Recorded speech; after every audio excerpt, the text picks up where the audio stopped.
Thank you very much, Ma'am Heidi Mendoza, for joining us in person. It's always a pleasure to join you, but this time, of course, in flesh. As we speak, no, there are big developments happening. Kakabalik ko lang sa Pilipinas. Next thing I know, wala na yung Speaker of the House, no, someone very close to the President, the first cousin of the President, someone who oversaw and corralled the votes to impeach Sara Duterte. Kumbaga siguro kung may quote-unquote hit list yung mga Dutertes, isa dyan si Romualdez. We're also coming on the heels of the fact that we don't know the situation of General Torre, medyo in suspension. So many would say that the Dutertes are not necessarily unhappy since the president has opened the Pandora's box Yeah. of anti-corruption investigation. But you can also see that the president is feeling the pressure to do something about it. And I think that's why many read the Romualdez basically removal as the Speaker of the House as a kind of a reflection of that. Having said that, you have been in this business of auditing and fighting corruption for a very long time. Is there something that makes you feel different about this, especially when you look at the Napoles PDAF scandal, the million people march more than a decade ago? Is there something that gives you a sense this time is different? Well, good morning, Richard, and good morning to all your followers. One thing that's making me a little bit hopeful than in the past is that uh, we we are somehow seeing that some packets of hope. First from the president, siya yung nagsabi nito di ba? And kinol on siya ng mga tao, siya yung nag-imbestiga, siya yung nag-expose, siya rin yung nag nag ng mga actions like alam natin numinipis yung political capital niya, di ba? Yeah. Dahil he's basically running against his political party, the members of the political party. What's giving me hope is that nag-cut across yung issue across different sectors of the society. Hindi yan nangyari Right. before when I was still auditing na kahit na nung wala pa akong asawa at anak. Walang pakialam ang mga tao. Lagi lang nila sasabihin, lilipas din yan. Panapanahon lang yan. Or something like, wala akong pakialam dyan, mahirap pag-usapan yan. But this time, nakita natin na, Richard, I was trying to review posts sa social media and I noticed na even yung mga movie reporters, hook na hook sila dito sa mga issues na ito. Why am I excited? Kasi yung mga movie reporters, ito yung mga balitang pinapanood ng mga masa. So that means to say, yung pinaghirapan namin noon, we're trying to explain the power of citizens' participation. We're trying to explain the different processes of the government because how can you exact accountability if you are not even aware of what are the different processes inside the government, how the government operates, di ba? And now we're seeing a lot of bloggers like you, a lot of journalists, and a lot of videos kahit sa TikTok, explaining the budget process. Iba yun When you try to share information on the citizens, nagkakaroon ito ng interaction And wag nating kalimutan, yung pag-call out ng mga Gen Zs dito sa mga tinatawag nating Nepo babies. Ibig sabihin, nakakatuwa dahil ang usapan ng pagbabantay sa kaba ng bayan ay nalipat hindi lamang mula doon sa mga nasa loob ng pamahalaan at nabigyan ng katungkulan gaya ng mga auditor, taga-ombudsman, taga-budget, kung hindi ito ay naisalin at naibahagi sa lahat ng sectors ng lipunan. Yan, Richard, Tagalog ako ng Tagalog. Yeah, okay lang sila po. Yeah. So this is exciting. Dahil sa tingin natin, ang kailangan kasi natin, what is sad with this fight against corruption is that it is a fight against undying enemies. Di ba? Kaya ang biro namin, kailangan mahaba ang buhay namin. Hindi lang yon, kailangan may force. Kaya hindi pwedeng kami lang yung nadi-disappoint, kami lang yung nagagalit. Hindi pwedeng ikaw lang yung nadi-disappoint dahil ikaw yung nagbabalita nito. Kailangan nararamdaman ng mga ordinaryong mamamayan yung kahalagahan ng binabantayan natin. Saan napupunta ang pera ng bayan? May kinalaman din kaya ito doon sa scale of corruption we're talking about because back in the day, I remember with Napoles, mga 10 billion pesos ang pinag-usapan. Ngayon, mukhang $10 billion or even more kung follow natin yung sinabi ni Senator Lacson na baka may nasayang na 1 trillion pesos over the past decade over this. So siguro nakakagalit din ito dahil marami sa ating mga kababayan are dealing already with cost of living issues. Food inflation has been bad for a few years. Clearly, the president also recognizes this. To what degree do you think yung scale also And the fact that you have champions like yourself, like Mayor Vico, coming out, even calling out supposed journalists doing fluff pieces, Yeah. etc. Like, do you think this makes it different this time? Yes, of course. Yung tinatanong mo, may kinalaman ba ito because in terms of the size of the amount of money involved, ano? And mamaya may lecture ako sa New World Hotel. And basically, ang sasabihin ko, ang sinasabi ng marami, lalo na yung mga eksperto sa ibang bansa, na complicate daw yung mga trabaho ng anti-corruption experts, mga auditors, dahil na-facilitate yung yung pag-create ng mga fraudulent acts, di ba? Because of the use of technology, di ba? Right. Pwede ka namang gawa ng resibo, etc., etc. Pero sabi ko, lo and behold, observe natin, hindi na-complicate yung manner of concealment, di ba? Right. Hindi rin na-complicate yung pagnanakaw, di ba? Wala eh. Tingnan natin yung DPWH. Right. Meron bang ginamitan ng AI technology na kailangan din natin gamitan ng counter AI na medyo complicated, di ba? Wala, simple lang. 4 lang sila, di ba? Merong nag-head ng bids and awards, merong nag-submit ng statement of work accomplished, merong nag-inspect, may nag-approve. Bingo! Bilyong-bilyong pera sa mesa, di ba? Pag tiningnan natin ito, hindi natin pwedeng sabihin na kung may AI na, ang dali nilang mandaya. No. This time, ang ipinapakita sa atin ay merong isang sistema at merong isang factor na nagsusumigaw sa ating lahat. Ito yung kaya at kailangan nating tutukan. So, sa tingin ko, hindi lang yung nalakihan tayo sa amount. Kung hindi, maraming tinamaan eh.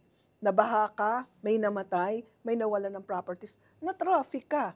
Eh kahit pa sabihin mo nakatira ka doon sa village na hindi binabaha, pero na-traffic ka, busit Yeah. na busit ka, di ba? And then nakita mo yung perang nakano sa mesa.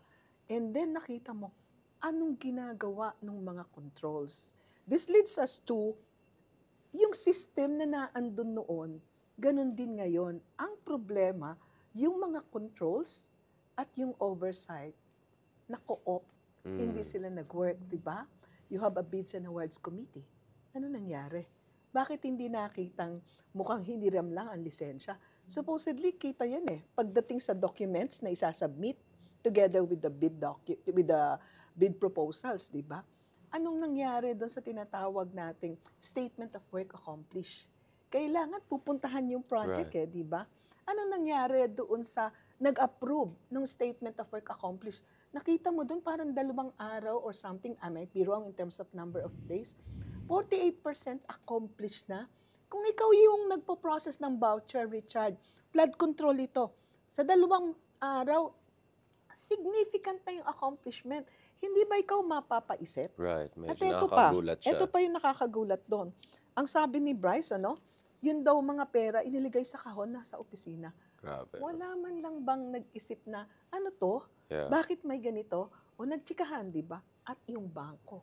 Nung ini-encash ang cheque, Right. bilyon-bilyon nakalagay Medyo sa lantaran talaga siya. walang pakialaman. Mm. And that's why sabi ko, hindi tayo namomroblema because of advancement in AI technology or the so-called whatever, kung ano-ano mang mga pandarayang ginagawa or scam. It's actually yung sistema mo, parehas pa rin. Unfortunately, hindi natin nagawang bantayan, tingnan, ang mga controls ba na nilagay natin ay gumagana. At hindi natin natingnan yung system of oversight, di ba? On the part of the auditor. Di ba? Tinatanong natin, anong ginawa? Sabi natin post-audit. Pero hindi ito excuse eh. Kasi Richard, dapat magsasubmit sila ng annual procurement plan. Right. Na andun sa APP yung, manggagawa kami ng flood control. Yung auditor, post-audit, after the payment, mag-audit. But it doesn't exempt you from the fact na, malaki ang amount nito Pwede ko sigurong tingnan kung mag-attend ako ng bidding. Because you are invited. As the resident auditor, you are invited in the conduct of bidding. Kung nag-observe siya ng bidding, nakita niya more or less kung meron bang nagaganap na bidding or bidding-biddingan yan. Pangalawa, alam mong napakalaki ng amount. Pwede kahit papano, tiningnan mo man lang, saan kaya ang project nito? Tinanong mo man lang. Gano'ng kalaki yung bayad. Engineer, Yeah. ang laki ng project niyo saan niyo ba gagawin yan, di ba? Right. More or less, nagparamdam ka na gusto kong makita. Even if sabihin pa nating post-audit yan. So, ang ibig sabihin nito, we're looking at the system na masyadong na-compromise.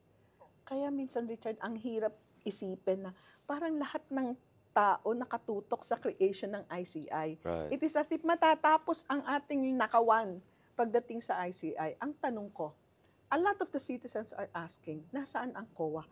Hindi ko ini-exempt, pero take note ha, ang dami naming disallowances, billions, ano? Ang dami naming audit reports. Nasaan sila? Nasa ombudsman o nasa Sandigan Bayan? Right. So, at yung mga vouchers ng Ghost Project, hindi pa sila isinabmit sa COA. So, ito yung tinatawag nating compliance issue. Supposedly, after payment, within 10 days, ipapadala ang lahat ng vouchers sa Commission on Audit. In this particular project ng WOW Builders, March yung payment eh. So 10 days after March 31, they should have been in the custody of the Commission on Audit. Alam mo, hanggang ngayon, hindi siya naibigay. That's why the auditors issued immediately the notice of disallowances. So hindi ito yung panahon na paghuhugas ng kamay o paghahanapan sinong may sala. Lahat tayo may pagkukulang. At babalikan ko yung importanteng punto dito. Ito yung tinatawag nating tone at the top o yung control environment. Ano ang tono ng presidente? Hindi ko sinasabing wala siyang ginagawa. Pero pag sinabi niyang, kinreate ko itong ICI, does it inspire trust and confidence, di ba? Pag sinabi kong, pinalitan yung speaker, ano ba? Ito ba ay kapartido pa rin? O ito ba ay katiwa-tiwala? O ito ba ay tipong immediate response mo? Kasi parang knee-jerk reaction na lang na, eto, galit na galit sila kay Saldi, etc. Galit sila kay speaker. At etong dating kasama ko sa unity, ito ang laging binabanatan. So what I'm trying to say is, kung ano yung tone at the top, kung ano yung mga values ng mga nasa paligid ng gobyerno, ito yung magdedetermine kung masasaraduhan natin talaga yung gripo ng public funds para walang tutulo sa korupsyon. If we fail to do this, magpapatuloy lang yan. Kahit gaano kagaling ang ICI. Imagine, Richard, nag-iimbestiga sila. Nag-iimbestiga ang COA. Nag-audit ang COA rather. Nag-iimbestiga ang ombudsman. May Senate and Congress. Lahat-lahat isang pupuntahan yan, the court. Ang tanong natin, naandun pa nga yung sangkaterbang audit findings namin at audit cases namin, ano? In my case, nag-audit ako, buntis ako sa anak ko, nagkaroon ng final conviction, 18 years old ang anak ko. So, pupunta ang desisyon at ang pinakang report ng ICI sa Sandigan with perhaps sa ombudsman muna, with the matching recommendation. The question is, ano yung guarantee na magagawa natin yung tinatawag nating panagutin ang lahat ng nagnakaw sa panahong naandun pa ang interes ng bayan. Sa panahong gising na gising at mulat na mulat sapagkat sariwa pa ang lahat ng ingay ng lipunan. Nakaka-inspire ba to? No, ang gusto ko maintindihan is matagal na itong problema ng corruption. That was what kaya minention ko yung Napoles case. And of course, it's a frustrating case dahil nakita natin maraming mga sangkot dyan or allegedly sangkot. So of them are still in positions of power, Lalo right? pa. Yes, Lalo and pa, Senador. apparently ngayon pa sila nagmamaganda na galit sila sa corruption. True. So, but at the same time, meron ka rin concern more recently na yung asawa na isang commissioner sa COA ay involved din pala. So, something has metastasized. So, malalim ang gut ng corruption, pero bakit siya lumala over the past decade? Yun ang gusto ko maintindihan. Okay. Because the system that is supposed to work for, remember, it's the same system na nung kami ang naandon, ha? Right. Diba? At nakapagsabit naman kami ng report. And to be honest, itong Napoles case, na-file namin ng cases niyan sa diba? Panahon namin yan. Nasa COA pa ako niyan. We were able to come out with the report. Publicly, i-discuss yung report, and then i-final yung cases, diba? And may mga pinakulong si President Noy. Alam natin yan, diba? But some are forgiven. Yung iba naman, nanalo pang senador, diba? At nanalo pang diba? So, ang titingnan natin dito ay yung culture of silence and then yung co-optation nung buong sistema, as I have said. And tatlong bagay kasi yun, diba? Yung education, prevention, and prosecution. Ang laki ng problema natin sa prosecution. I always have respect for our courts, pero napakahirap minsan, in terms of our audit report, gusto ko lang magbigay ng example. Kunyari, ang kine-question mo ay yung public bidding, ano? So, sinabi mo na, the Diskaya case, di ba? Sabi nila, minsan nga kami yung naglalaban-laban. Nakikita namin yan sa audit kapag nire-review namin.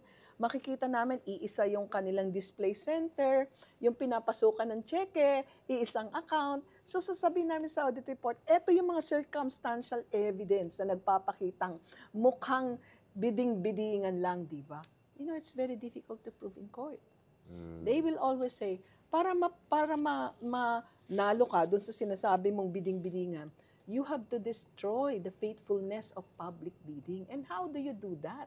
Lahat documents lang ang pinag-uusapan natin, di ba?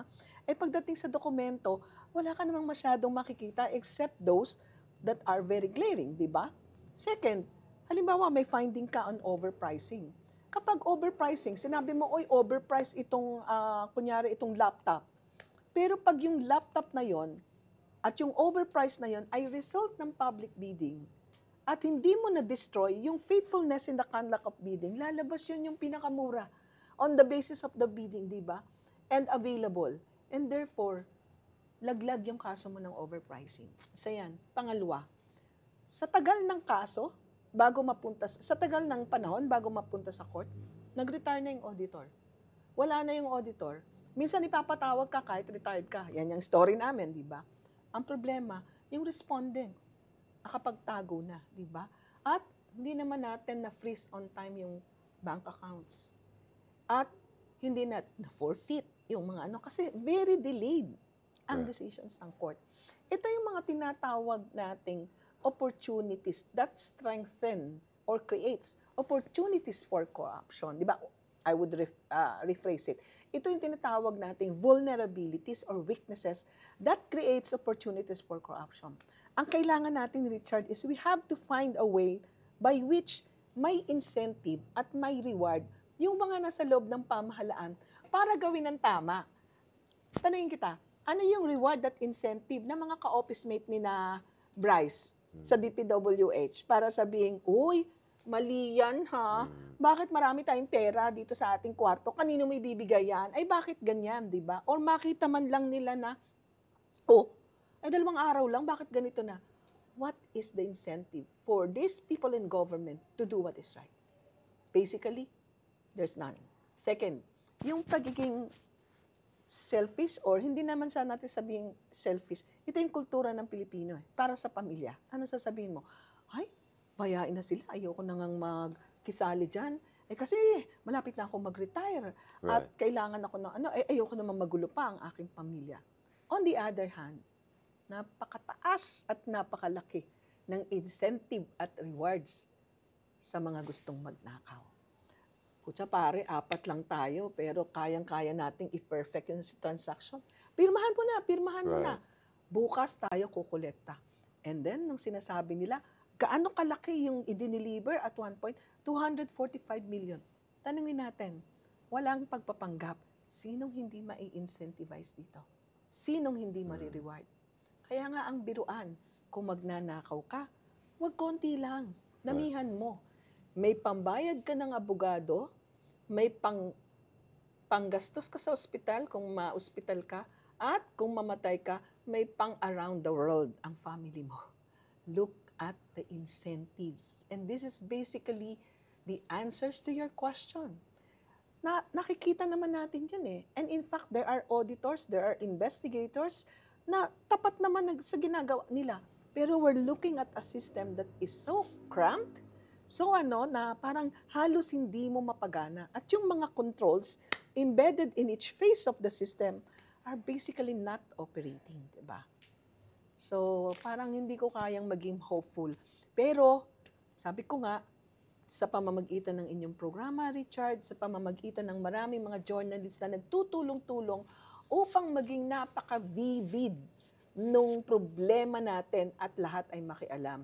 Sana magkaroon ng solusyon. At yun, baka gusto mo. Well, ako kasi parang ang focus ngayon sa mga Nepo kids, sa mga elected officials. Pero mahalaga na point out natin yung failure ng justice system. Kung itong mga tao ay malaking ninakaw, big enough na may best lawyers ka, whole law firm at pwede mo laruin yung Pwede ko system. bang mag-react dyan? Yeah, please, let's talk about that. Kasi Ang yun sakit nga ng eh. loob ko dyan. Alam mo kung bakit?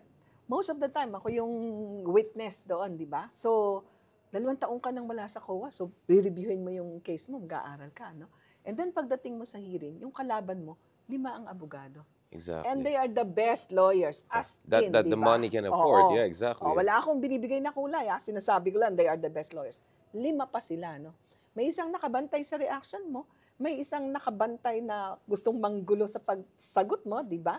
At may isang nakatutok sa bawat document at question na ibinibigay ng court. That means, kung ikaw ang witness, kailangan magaling na magaling ka. Pangalawa, kailangan matapang ka. Pangatlo, kailangan buo ang loob mo. Ang pinakang problema, on the part of the state witness, ang prosecutor mo, 10 o 20 ang kasong hawak. Pangalawa, Right. back-to-back yan, di ba? Magsusulat ka pa ng report, meron ka pang kung ano-anong mga documents na kailangang i-process. Pagkatapos yung lawyers nung kabila, well-paid, may incentive bonus. Right. May ano pa, yung pagnanalo, di ba? Ang ating prosecutor wala. May threat pa, di ba? At may political pressure pa. I'm not trying na sumide sa kanila. What I'm trying to say is, napaka-lopsided. Ang laban, Dapat di ba? maintindihan natin bakit walang accountability, no? Exactly. Hindi ito sa pagkakulang ng media coverage or pagkakulang Exactly. ng hearings. Pero dapat maintindihan ng tao yung the whole value chain, no? Or yung, di ba, na hindi lang sapat yan eh. It goes down to also your judicial institutions. So speaking of that, I mean, yung isa pang problema na pansin natin, ang pinag-usapan na natin in other platforms is yung securing of yung fiscal autonomy ng mga institution like COA na in charge of investigating this. But, you have a situation whereby certain senators are pushing for a witness protection program for the Diskaya, which really raises your eyebrows at the very least, although someone else can talk about Kilay in the Senate. But you get what I'm saying? Like, why would you push for a witness protection program for the people at the heart of this corruption? And we discussed this in other platforms na minsan siguro ang concern din, if certain senators are worried that a COA report might go against them, they have all the incentives to harass you guys. So again, technical ito, pero mahalaga yan eh. Kasi dapat maintindihan ng tao, ano yung mga choke points? True, Doon sa true. sistema, Kaya bakit hindi pinag-usapan umusong exactly? Yung choke points ang mahalaga. Hindi ito Okay. usapan ng moralidad lang at saka hiya. Hiya. Paano kung Totoo, wala totoo. silang hiya? Kung wala silang moralidad, you have to look at the choke points. So I want to understand the institutional choke points. Napakahusay ng binanggit mo, Richard. At sorry, hindi ako nakapag-ayos ng kilay. But I'd like to pick up from that. You mentioned something about fiscal autonomy. Fiscal autonomy for fiscal autonomous group. Di ba? Ang tawag dyan, CFAC. Take the case of the Commission on Audit. Pipila kami sa budget. Di ba? Pipila kami. Right. And this is a reality. Nakapila kami. Alam mo, Richard, nung ako yung commissioner, meron pang asawa ng congressman ang sasabihin, hindi ko type ang pagbumukha ni Mendoza. Right. Huwag mo siyang isama sa hearing. So, saan ako? Doon ako sa kantin. Naghihintay. Dahil hindi niya type ang aking face, di ba? Second, so habang dinideliberate yung budget, come on, from the Commission on Audit, this budget is very important. Alam mo ba kung bakit sinasabi natin na hirapan tayo sa inspection ng project? Kasi yung drone, dadalawa daw ang drone ng Commission on Audit. And you're talking of flood control projects, ilang flood control projects over the Philippines, di ba? Na medyo kung minsan alanganin yung location, Wait, di just ba? bigay. Dalawa lang. I mean, mas marami akong drone actually, to be honest. Baka mas maganda pang drone ko. Pahiramin mo naman. Ay, mga vlogger eh, di ba? So, pairaman ko na lang pala. Yun pala, yung mga mas Yun ang mas balik- marami kami Teka, mga vloggers yun na ang drones. chika sa akin. Hindi ko naman But I mean, alam kung even ano. if it's not literally to, no? Ibig sabihin, may pagkakulang in monitoring, may capacity Sige, balik issue. tayo. Okay. Di, So, yun what na nga. capacity Oo, issues? di, Yeah, may capacity problema ka na. No? Di, siyempre, magpo-propose ka. Ito yung budget namin, etc., etc. Tsaka, siyempre, Richard, di ba? Gusto mo rin na mangyari na yung audit teams mo hindi naka-reside sa agency, di ba? So, i-pull out mo at COA yung yeah, di yeah. ba? Para hindi sila humihingi Healthy ng distance. papel, hindi sila humihingi ng training doon sa agency. Nasa COA sila, di ba? Yun ang hinihingi namin. Budget na valid at kailangan. Anong mangyayari? Anong usapan sa budget hearing? At eto naman, there are some sessions na nandun ako. Commissioner, yung auditor mo dito sa agency na to, masyadong masipag. Kung ano-anong Yeah. nakikita, binubulat-lat. Pwede mong ilipat. Bibo masyado. Oo, May bibo pakilipat. masyado. Yeah. Pakilipat. Meron ding, nako, etong si auditor so and so, hindi na daw siya napopromote. Baka naman pwedeng ma-promote natin. Right. So, ang ibig sabihin, yung reforms na ini-initiate mo, hindi mo, naandun ka doon sa punto na talagang makikipagtigasan ka or gusto mo nilang sakalin yung nagpapapromote dahil alam mong ayaw mo sanang gawin pero wala kang reason dahil naandun. So, ang question ko, yes, we can use our savings. Yes, that's fiscal autonomy. But what if we compute the budget of the Commission on Audit as at a certain percentage of the budget and treat it as an automatic appropriation? Di ba, Richard? Para hindi namin kailangang pumila, hindi Right. namin kailangang magmakaawa, hindi namin kailangang wag mo munang ilabas ang Right. audit report na yan. Or Basically, worse, nagiging negosasyon siya eh. worse, baka pwedeng ito i-promote mo, kanino na yung loyalty? Ito Right. i-promote mo at gawin mong auditor ng project ko or project na gawin mong auditor ng Senado or auditor ng Kongreso. I'm not talking about specific examples. I'm just trying to make So in this particular paano natin gagawing independent, di ba? Talagang mahahawakan, di ba? Right. Ngayon, alam mo, ang pinakamasakit yan, when I ask around sa mga chismosa doon sa loob ng Congress, sa mga estudyante kong nakakausap paminsan-minsan, ano ba yung dahilan? Bakit ayaw nilang gawin at ibigay yung tinatawag nating a percentage of the budget para hindi na kami pipila? Sabi nila, una, mahirap daw computing yung percentage. Sabi ko, bago pa kami umalis ng COA, na-compute na namin yan. Right. Kasi daw, yung budget daw, merong mga portion na hindi dapat kasama. Then, i-layout natin. Ano yung hindi kasama doon sa computation kung saan i-draw natin yung 1%. But basically, meron daw isang nagsabi, hindi na sila pipila sa atin? How do we wield our power? Exactly. So, this is it.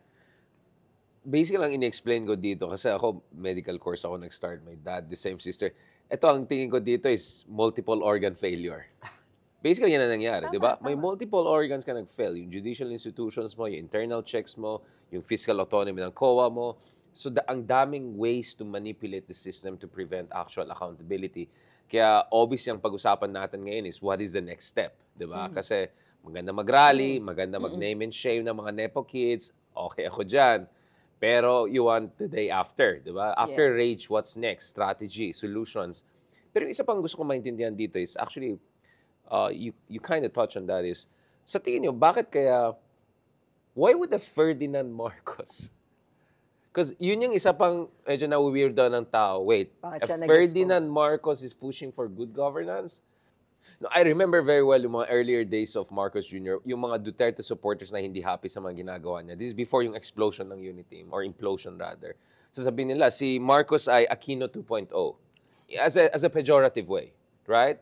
Ako naman, my joke was like 80% Aquino, 20% Duterte, on foreign policy at least. Diba? So may mga ganun variation. Actually. But now, literally, Marcos Jr. is sounding like Pinoy. Para kulang na lang, daan matuwid ang sasabihin niya, di ba? Sa gobernong tapat. I mean, so, it is strange, but at the same time, sa tingin nyo, is there a substance to this? And how to make sure there'll be a substance to this? So, inevitably, we're gonna discuss solutions. Ano bang dapat gawin ng civil society, mga eksperto, mga journalists, to make sure hindi lang itong latest news cycle and then after 2 months, iba na naman ang topic. Iba na naman ang drama. Okay, sa totoo lang, Richard, alam mo, hindi ko naman sila parehas binoto, di ba? The President and Right. the Vice President. Walang pagpapanggap dyan. But I have friends in both, may mga kaibigan akong BBM, may mga kaibigan akong DDS. But one thing is, nagulat din ako, But kahit papano, nagkaroon ako ng parang konting, oops, parang gusto kong paniwalaan, di ba? Kasi, but I'd like to look at it as something like, baka legacy mode or something, di ba? Yeah, of course. Oo, yeah. kasi maybe they wanted to clean their name, etc. We know it's not perfect. Kaya nga minsan madalas tinotroll ako, sinasabi BBM daw ako. But if you take a look at it, di ba? Pag siningnan natin, nakita ko rin sa SOCMED post Actually, yung dating presidente siya ang nagsabing maraming nakawan, maraming ghost projects sa DPWH. Did he investigate it? Di ba? Wala, di ba? Did he You're initiate talking about anything? Duterte? Yeah. Is this the same administration na nagsimula yung ligaya ng Diskaya? Because if you look at the PCIJ Exactly. report, and Diskaya's Ang laki own, nung di ba? 2016 talaga daw sila nagsimula ng mga big flood control projects. Yeah. They were in this business for a long time. That's why nagulat nga ako. Merong social media at post na nakita ko, hindi ko alam kung yun ba ay nagawa ng paraan or what, or maybe totoo, na sinasabi niyang, marami ang nakawan dyan sa DPWH, etc., etc. Pero wala siyang ginawa. aside from that, di ba? At pangalawa, di ba siya rin ang nagsabing ihulog ang auditor sa hagdanan. Di mo makakalimutan yan, di ba? So performative. Mahilig magdrama si Digong, but we know But that walang- concretely, like Farmali, we can talk about Farmali. We Yes, can of talk about the course. big projects that Diskaya got in 2016 to 2017 alone. Wala akong nakita even a pretension to do something concrete about it. So this one though, At with wag BBM, natin i-exempt ang ombudsman nun, ha? Wala rin tayong narinig sa ombudsman nun, di ba? At ipinagbawal pa ang access sa SALN. So ito yung nakikita natin ko, yung a perfect storm para sa di ba? Kung may Right. movie, ito yung tinatawag na perfect storm. Anyway, I do not want to, ayokong palalimin niya na issue lang ito ng BBM at DTS. Kasi gusto kong sabihin, issue ito na walang kulay. Kasi lahat ng mamamayan ang tinatamaan. Going forward, kung if I may, ang gusto kong tingnan, ano yung pwede nating gawin? At ito yung, sa tingin ko, ito yung pwede nating gawin. Nung nandun pa ako sa Commission on Audit, in-institutionalize namin yung Citizens Participatory Audit. So pwede nating gawin na, sabi natin kanina, yung 4, pinerfect nila yung proseso at sistema, di ba? Kaya hati-hati lang sila. Siguro kailangan nating ibalik.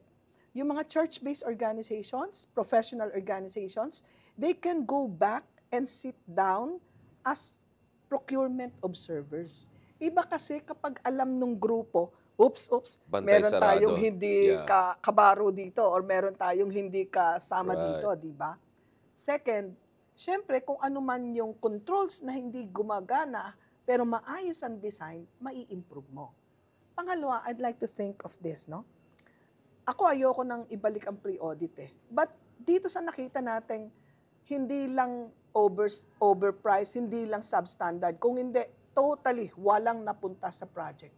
Baka pwedeng return of selective transactions to pre-audit. Ibig sabihin, selective pre-audit. Ipi-pre-audit mo lang, I know the Commission on Audit can do this, pwede silang manggawa ng criteria, lahat ng projects, capital project amounting to blah, blah, blah. However, since ako rin na nagsabi na ang pre-audit ay reward sa mga corrupt, kasi Richard, 2 beses kang kikita. Bago ka bayaran, natural, hawak ang leg ng kontraktor, pirma kagad ang auditor, di ba? And after, di ba?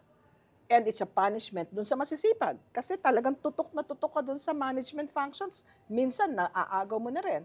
Pero sa akin, dito sa sitwasyon na may mga ghost project, pwede na sana, ipanalangin natin, and I hope marinig tayo ng mga taga-COA dahil alam ko naman na alam din nila ito, pag-aralan yung return to selective pre-audit. But with a twist. Alam niyo yung twist? Pagdating sa pre-audit, may statement of work accomplished, i-inspect.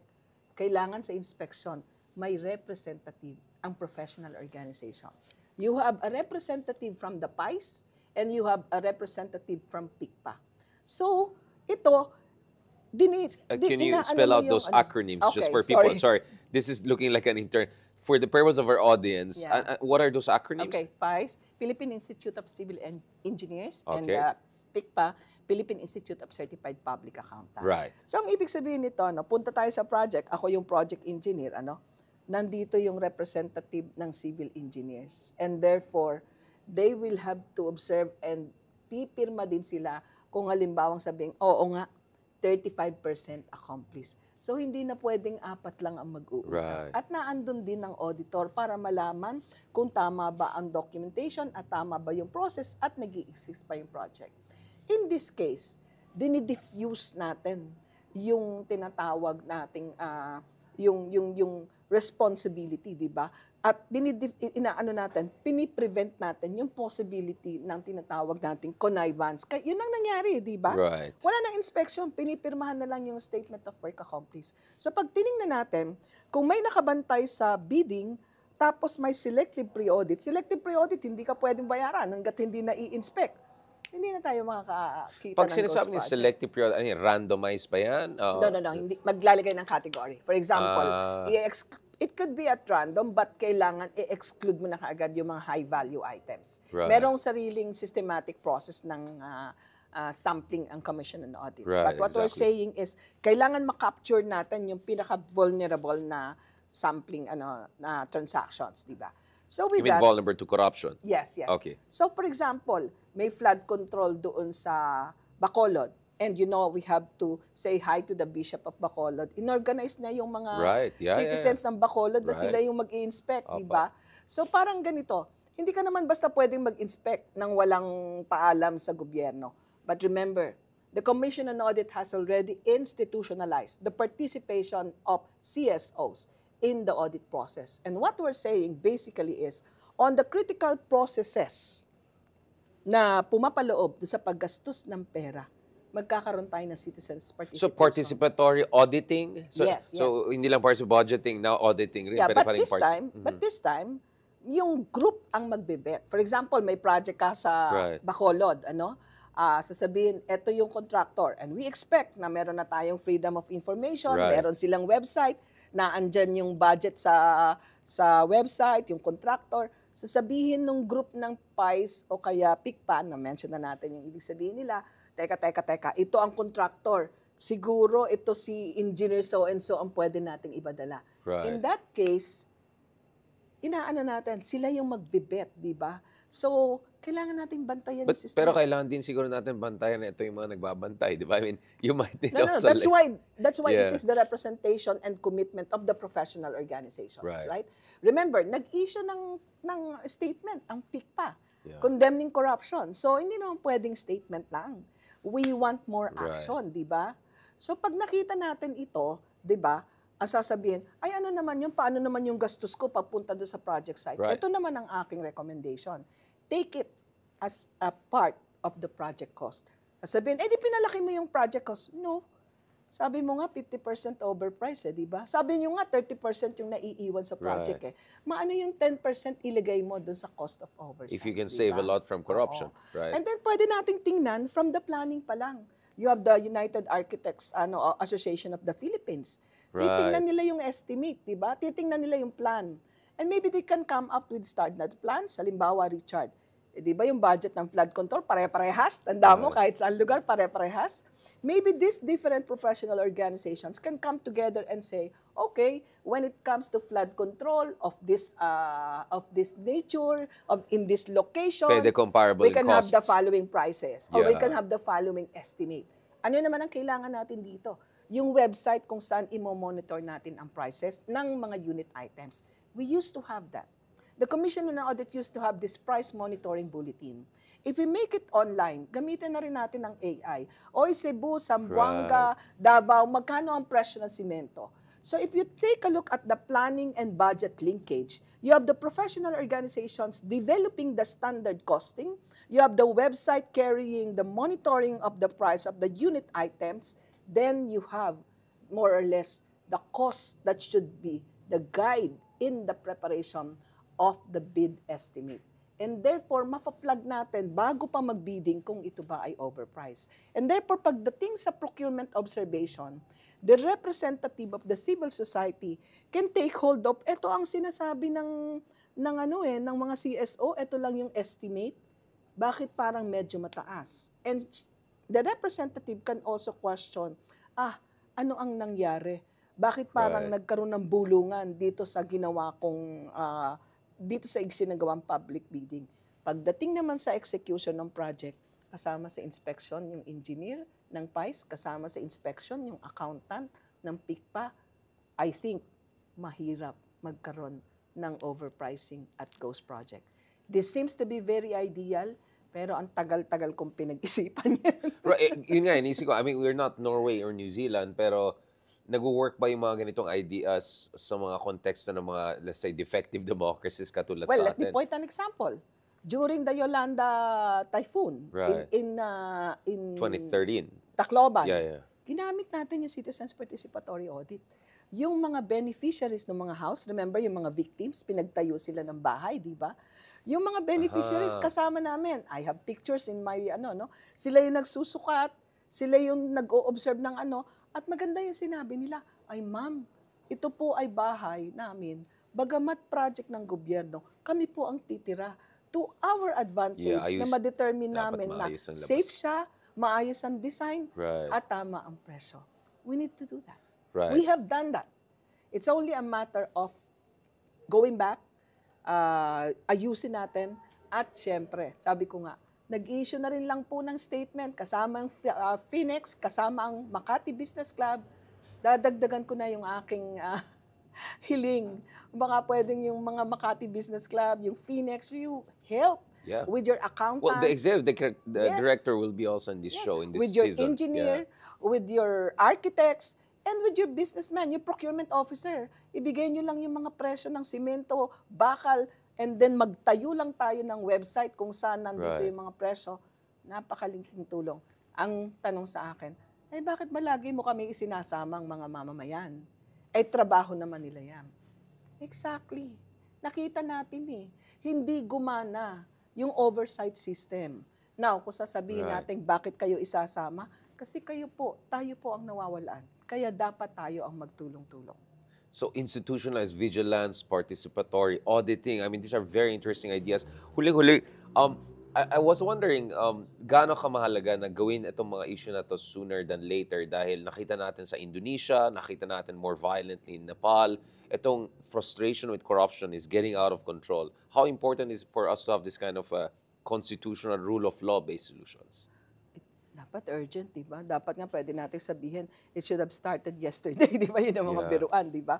And kaya nga, diniscuss natin ito dito sa iyong platform, dito sa iyong programa, ay sana maraming makarinig.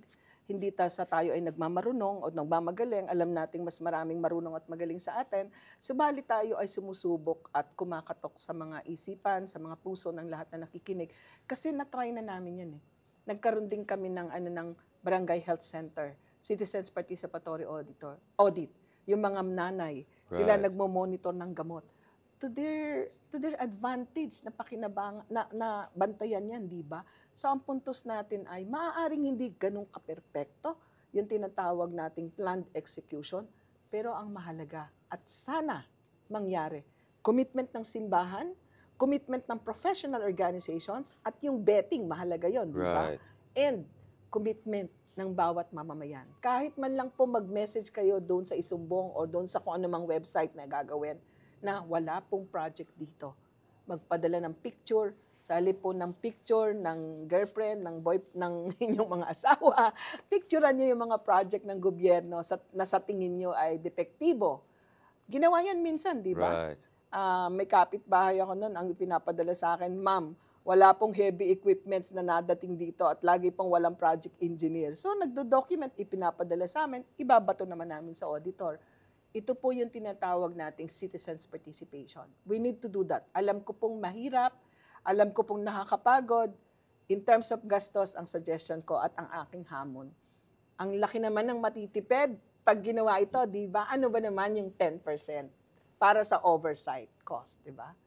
On that note, thank you so much, very much, Salamat. Ma'am Heidi Mendoza, for that really, solution-based discourse. Kasi, again, maganda yan, magalit tayo, mainis tayo, mag-vent out tayo, but eventually we have to go to solutions and institutionalized solutions. So thank you for that very, I would say, compartmentalized and multidimensional approach. Katulad ng sinabi ko, parang multiple organ failure ito So you have to have interventions on multiple fronts.